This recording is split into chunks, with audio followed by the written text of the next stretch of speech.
ചില കാര്യങ്ങൾ നടക്കാൻ സാധ്യതയുണ്ടോ എന്ന് നമുക്ക് പറയണം. അപ്പൊ ഇങ്ങനെയൊക്കെ ഉള്ള ചില കാര്യങ്ങൾ, പിന്നെ വളരെ വിനയത്തോടെ ചില കാര്യങ്ങൾ ആവശ്യപ്പെടണം. ഇതിനെല്ലാം നമ്മൾ യൂസ് ചെയ്യുന്നത് കുഡ് എന്ന ആ മോഡൽ വേർബിനെയാണ്, ഇരട്ട സഹോദരനെയാണ്. വേണമെങ്കിൽ ഞാൻ സഹായിക്കാം, ഐ കുഡ് ഹെൽപ്പ് യു. കണ്ട, വേണമെങ്കിൽ ഞാൻ സഹായിക്കാം, ഒരു സജഷൻ അല്ലേ അത്.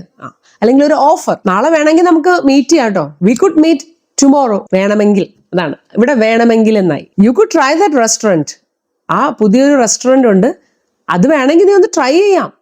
നമ്മൾ സജസ്റ്റ് ചെയ്യണം, you could try that restaurant. ഇനി ഒരു സാധ്യത പറയില്ലേ, അവർക്ക് ചിലപ്പോൾ നാളത്തെ മീറ്റിംഗ് അറ്റൻഡ് ചെയ്യാൻ പറ്റും എന്ന് നമ്മളിങ്ങനെ പറയുമല്ലോ, അതാണ് ആലോചിച്ചാൽ മതി. ആ മീറ്റിംഗ് വേണമെങ്കിൽ അവർക്ക് അറ്റൻഡ് ചെയ്യാൻ പറ്റുന്നതാണ് എന്ന് നമ്മളിങ്ങനെ ആ ഒരു പോസിബിലിറ്റി, സാധ്യത പറയണേ. They could attend the meeting tomorrow, നാളത്തെ മീറ്റിംഗ് പറ്റും അവർക്ക് എന്നാണ്. ഈ ഉപ്പ് ഒന്ന് അങ്ങോട്ട് പാസ് ചെയ്യാം. Could you please pass the salt. Could I borrow your pen, നിന്റെ പേന എനിക്കൊന്ന് ബോറോ ചെയ്യാൻ പറ്റുമോ, ഒന്ന് കടമായിട്ട് തരുമോ, കുറച്ച് നേരത്തേക്ക് എഴുതാൻ തരുമോ, അതിന് ബോറോ എന്നാ പറയും. അപ്പൊ ഇവിടെ എല്ലാം കുഡ് കാണുമ്പോഴാണ്, കുഡ് പാസ്റ്റ് ടെൻസ് ആയിട്ട് പഠിച്ചു വെച്ചിട്ടുള്ളവർ വിചാരിക്കും, അയ്യോ ഇതപ്പൊ പാസ്റ്റ് ടെൻസ് ആണോ, അങ്ങനെ ഒരു ഡൗട്ട് പലർക്കും ഉണ്ടാവും. അതുകൊണ്ടാണ് ഞാനിത് ക്ലിയർ ആയിട്ട് പറയുന്നത്, ആ കുഡല്ല ഈ കുഡ്. ഓക്കെ, ഈ കുഡ് വേറെ കുഡാണ്. അപ്പൊ നിങ്ങൾ സലീം കുമാറിനെ ആലോചിച്ചാൽ മതി, മോഡൽ വേർബാണിത്. ഇതിന് ആ പാസ്റ്റ് ടെൻസ് കുഡുമായിട്ട് യാതൊരു ബന്ധമില്ല, ഒരുപോലെ ഇരിക്കുന്നതേ ഉള്ളൂ. അങ്ങനെ കണ്ടിട്ടില്ല, 7 പേരുണ്ടാവും ഒരുപോലെ എന്ന് നമ്മൾ പറയത്തില്ലേ, അതുപോലെയാണ്. ഒരുപോലെയുള്ള 2 പേരാണ് ഇവർ.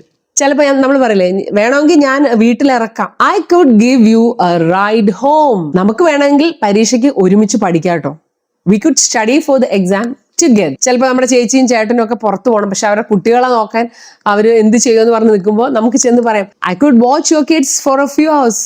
ഇനി 3 ക്വസ്റ്റ്യൻസ് മലയാളത്തിൽ ഞാനിവിടെ എഴുതി കാണിക്കാം. അത് എങ്ങനെ ഇംഗ്ലീഷിലാക്കുമെന്ന് നിങ്ങൾ ആലോചിച്ച് എത്രയും വേഗം കമന്റ് ബോക്സിൽ ടൈപ്പ് ചെയ്യുക.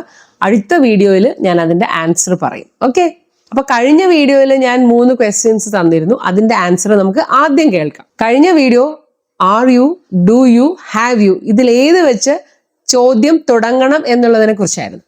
അപ്പോൾ ഇതാണ് അതിന്റെ ഉത്തരം. നിനക്ക് ദേഷ്യമാണോ, ആണോ? അപ്പം ആർ യു ആംഗ്രി.